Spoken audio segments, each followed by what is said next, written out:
저는 여러분이 좋은 중고차를 기분 좋은 금액에 잘 사셨으면 좋겠습니다.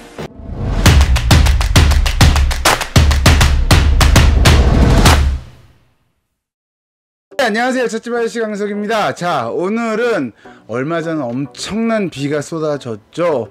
그때 침수가 된 차량들 다 어디로 가게 될까요? 오늘 그 차량들이 어떻게 움직이는지에 대한 말씀 드리도록 하겠습니다.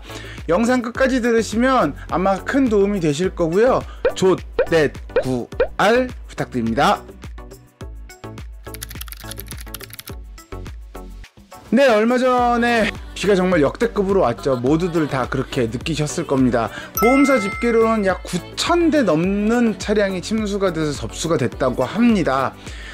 저랑 가까운 지인분들도 밤늦게 저한테 연락이 온 게 몇 통 있었어요. 차 일단 버리고 나왔는데 어떻게 해야 돼요? 라고 저한테 연락 주신 분들이 꽤 많이 있었거든요. 자, 일단 그 차들이 어떻게 흘러 들어가는지에 대해서 정확하게 말씀드리도록 하겠습니다. 일단 첫 번째, 자동차 보험 중에 자차를 들었느냐 안 들었느냐에 따라서 판이하게 달라집니다. 일단 내가 자차를 가입했다 라고 하시는 분들의 차량은 보험사에 사고 접수를 하시겠죠. 자차를 든 이유는 이런 상황에 대비해서니까요. 보험사에 내가 차량을 접수하면 보험 수가라는 게 있습니다. 가입하실 당시에 내 차량은 얼마라는 그 보험 수가 기준으로 자차 보험을 가입하셨기 때문에 그 보험 수가를 받으실 수 있다라고 보시면 됩니다. 차는 그냥 보험사 알아서 처리하고 나는 돈을 받아서 다른 차량을 구입하시는 그런 형태로 이루어진다라고 보시면 되고, 뭐 수리를 해서 탄다라고 하시면 그냥 수리를 해서 받아서 타시는데, 이거 아마 경미한 침수 같은 경우에는 그러신 분들도 계시고. 그럼 보험사로 넘어간 차는 어떻게 되느냐? 예전에 한번 말씀을 드렸던 것 같은데, 보험사로 넘어간 차량은 보험사에서 이걸 경매합니다. 그 경매를 하시는 분들이 이건 답이 있다 라고 하는 차들은 가지고 가서 수리를 하고, 그러면 수리해서 이제 그 차가 다시 중고차로 나오겠죠. 아까 말씀드렸던 나 그냥 수리해서 탈래 라고 해서 침수에 대한 수리를 해서 내가 다시 차를 탔어요. 그리고 다시 팔아요. 이건 보험 이력에 침수 이력이 남습니다. 그리고 또 잔존물 회사로 가서 거기에서 수리해가지고 다시 넘어온 차량 또한 침수 이력이 남습니다. 내가 자차를 들게 되면 어쨌거나 보험 이력에 침수 이력이 남게 된다. 자, 그럼 두 번째, 자차를 안 들었습니다. 저도 자차를 안 들거든요. 그럼 자차를 안 든 차량은 어떻게 되느냐? 그냥 본인이 고쳐서 타던가 아니면 그냥 폐차를 하겠죠. 왜냐면 그 침수가 된 차량을 저렴한 비용에 고쳐서 다시 주는 업체는 거의 없다고 보셔야 되고, 그리고 또 하나, 이게 기간이 어마어마하게 걸립니다. 다 뜯어서 닦아내지는 않아요. 닦아내지는 않지만 다 뜯어서 하나하나 부품을 다 교환하거나 수리를 해야 하는데, 그 작업 잘 하려고 하지 않습니다. 왜냐하면 물 먹은 차, 침수차는 추후에 무슨 문제가 생겨도 계속 생기기 때문에 그냥 일반적인 통상적인 정비업체에서는 침수 수리를 하려고 하지 않습니다. 그래서 자차가 안 들었다라고 하면 거의 폐차. 정말 경미하게 뭐 바퀴 정도만 좀 찼는데 시동만 꺼졌다, 그냥 시동도 걸린 상태에서 그냥 지나왔다, 뭐 요런 것들. 근데 이후에 좀 문제가 생겼다, 요런 것들은 이제 수리해서 다시 들어오겠죠. 그러면 이런 차량들이 이제 내가 차를 샀는데 침수차 아니야? 라고 의심을 할 수 있는 차량이 되는 겁니다. 그럼 이거 어떻게 구분을 해야 하느냐? 침수차의 구분법은 뭐 딱 두 가지밖에 없습니다. 첫 번째는 이력 확인.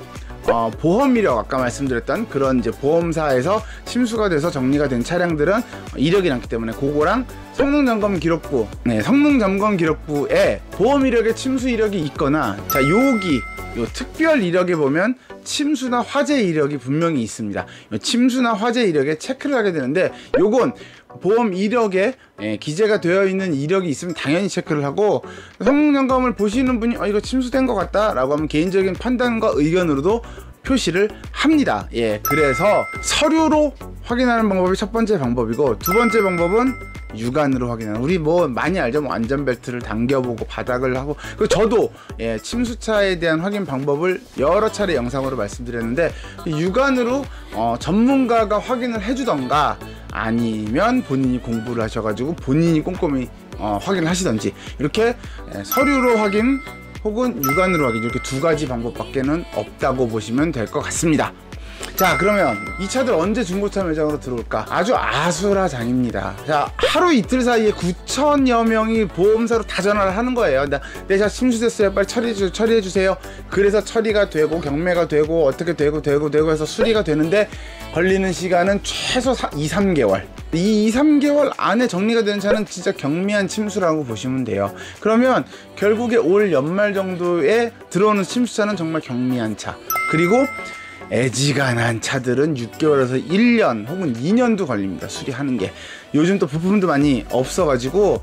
그래서 결론적으로 말씀드리면 엊그저께, 저번 주 저저번 주에 침수가 돼서 들어온 차들, 지금 정리가 되는 차량들은 정말 경미한 차량을 제외하고는 올해 안에는 중고차 시장으로 들어오기 어렵다. 네, 올해 안에 들어온 차량들은 정말 경미하게 침수가 된 차량이다 라고 보시면 되고요. 나머지 이 차들은 아마 내년 후반기 정도에는 침수된 차들이 침수차라고 찍혀서 혹은 안 찍혀서 들어올 텐데, 그걸 미리 올해까지 걱정을 안 하셔도 될 것 같습니다.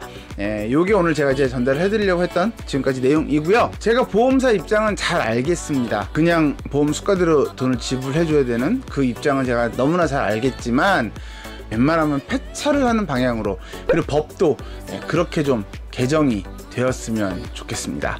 저는 여러분이 좋은 중고차를 기분 좋은 금액에 잘 사셨으면 좋겠습니다. 오늘 여기까지 하겠습니다. 고맙습니다.